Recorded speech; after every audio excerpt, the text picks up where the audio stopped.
धरती आबा बिरसा मुंडा के शहादत दिवस के अवसर पर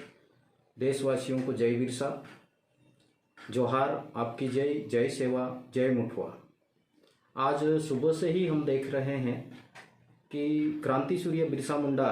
के शहादत दिवस के उपलक्ष्य में सब एक दूसरे लोगों को बधाइयाँ दे रहे हैं, बिरसा जी को नमन कर रहे हैं और करना भी चाहिए, क्योंकि बिरसा एक ऐसी शख्सियत थे जिन्होंने उन समय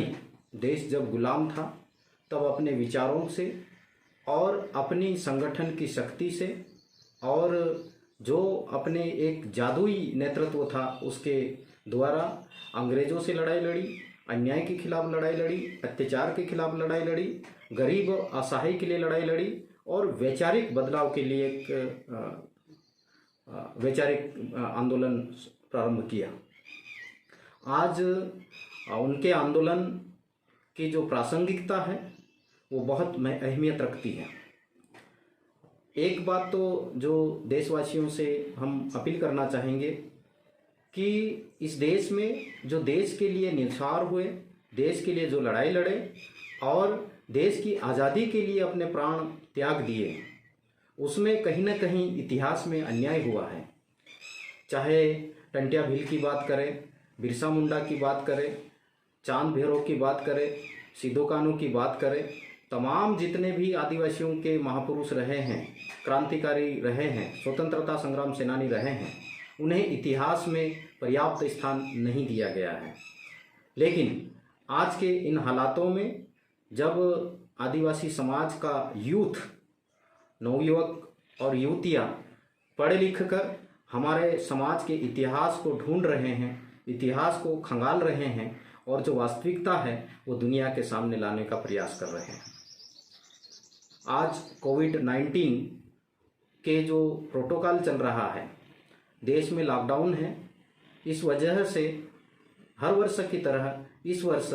जगह जगह पर बिरसा मुंडा जयंती खुले में नहीं मनाई जा रही है, लेकिन वर्चुअल मीटिंगें, वेबिनार्स और वृक्षारोपण का जो काम है पूरे देश भर में चल रहा है। और कई कार्यकर्ताओं के ये भी सुझाव आए हैं कि 9 जून बिरसा मुंडा जी के शहादत दिवस से लेकर 9 अगस्त तक हमें पूरा वृक्षारोपण का एक अभियान चलाना चाहिए और हम जितने भी वृक्ष लगा रहे हैं वो जो हमारे जीवन में काम आते हैं, चाहे वो छायादार हो, चाहे वो इमारती लकड़ी के हो, चाहे वो फलदार हो या हमारे दैनंदिनी में काम आने वाले वृक्ष हो, लगाएं और उनकी पूरी देखभाल करें और उन्हें बड़ा करें। आप जैसे कोरोना काल में देखा आप लोगों ने कि सांस लेना मुश्किल हो रहा था, ऑक्सीजन की कमी हो रही थी, अर्थात प्रकृति को पुनः हम लोगों को प्रकृति के निकट जाने की ज़रूरत है, प्रकृति का पुनर्निर्माण करने की ज़रूरत है। प्रकृति ने जो चीज़ें दी है उसे बचाकर संजोकर आने वाली पीढ़ी को हस्तांतरित करने की आवश्यकता है। इस अवसर पर बिरसा जी ने जो काम किए हैं, बिरसा जी के जो विचार थे, उनके जो कर्म थे, उनको आगे बढ़ाने की ज़रूरत है। उनके विचारों को आत्मसात करते हुए, उनके विचारों को चलते हुए, उनके सिद्धांतों पर चलते हुए हमें अपनी लाइफ में चेंज लाना है और इस देश और इस सोसाइटी के लिए समर्पण की भावना रखते हुए निस्वार्थ काम करने की ज़रूरत है। विशेष करके यदि हम बात करेंगे तो बिरसा जी ने भूमि सुधार की बात करी थी, जमींदारी प्रथा के खिलाफ लड़ाई लड़ी थी। तो आज भी इस देश में भूमि को लेकर बहुत सारी विसंगतियां हैं। कई जगह पे हमारे आदिवासी भाइयों को अपनी ज़मीन से बेदखल किया जा रहा है, बड़ी बड़ी परियोजनाओं के माध्यम से लोगों को विस्थापित किया जा रहा है। तो यहाँ पर बात करने की ज़रूरत है। ना सिर्फ आदिवासी समाज के लोग बात करें, बल्कि इस देश का जो हम मेन स्ट्रीम जिसको कहते हैं, चाहे वो प्रशासनिक लेवल पे हो या चाहे शासन लेवल पे हो, उन लोगों पर खुल कर बात करने की ज़रूरत है। आज जो आदिवासियों के लिए जो संवैधानिक प्रावधान है उनको भी लेकर बात करने की ज़रूरत है, जागरूकता करने की ज़रूरत है और जो व्यवस्था में बैठे हुए लोग हैं उनको ईमानदारी और जिम्मेदारी से जो कानून बने हैं आदिवासियों के हित के लिए, उनके इम्प्लीमेंटेशन के लिए और उनके ज़मीनी स्तर पर क्रियान्वयन के लिए आगे आने की ज़रूरत है। चाहे हम पेशा कानून 1996 की बात करें, वनाधिकार मान्यता कानून 2006 की बात करें या 5वीं 6ठी अनुसूची की बात करें या ट्राइबल सब प्लान की बात करें, ये जितने भी आदिवासियों के उत्थान के लिए संविधान में प्रोविज़न किए गए हैं उस पर अब बात करने की ज़रूरत है। आज समाज का यूथ जाग चुका है और इस दिशा में हमको आगे बढ़ने की ज़रूरत है। हम मध्य प्रदेश की बात करें तो 9 अगस्त पर विश्व आदिवासी दिवस की छुट्टी की घोषणा हुई थी पिछले समय में, लेकिन इस समय उसे ऐच्छिक अवकाश में कन्वर्ट कर दिया गया है। तो ये जगह जगह से मांग उठना चाहिए कि 9 अगस्त को आदिवासियों के लिए एक दिन के लिए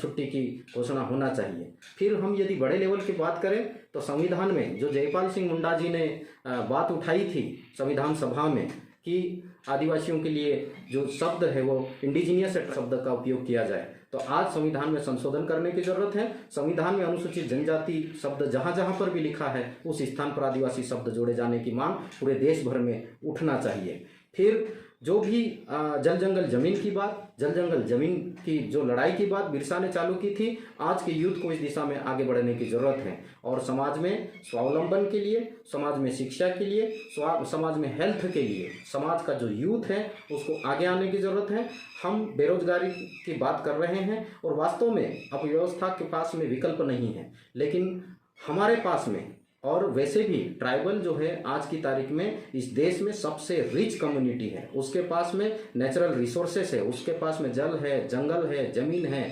माइंस है, मिनरल्स हैं, सारी चीज़ें इसके होने के बावजूद भी हम लोग गरीब है। इस पे चिंतन मंथन करने की ज़रूरत है। तो हमारे यूथ को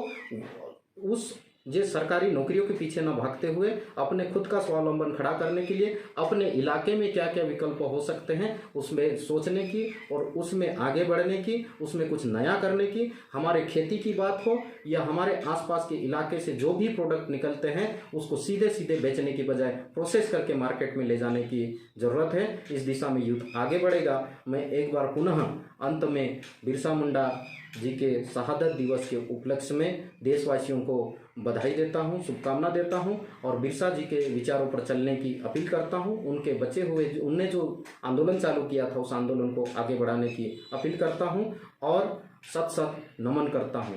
आपकी जय जोहार, जिंदाबाद, जय सेवा।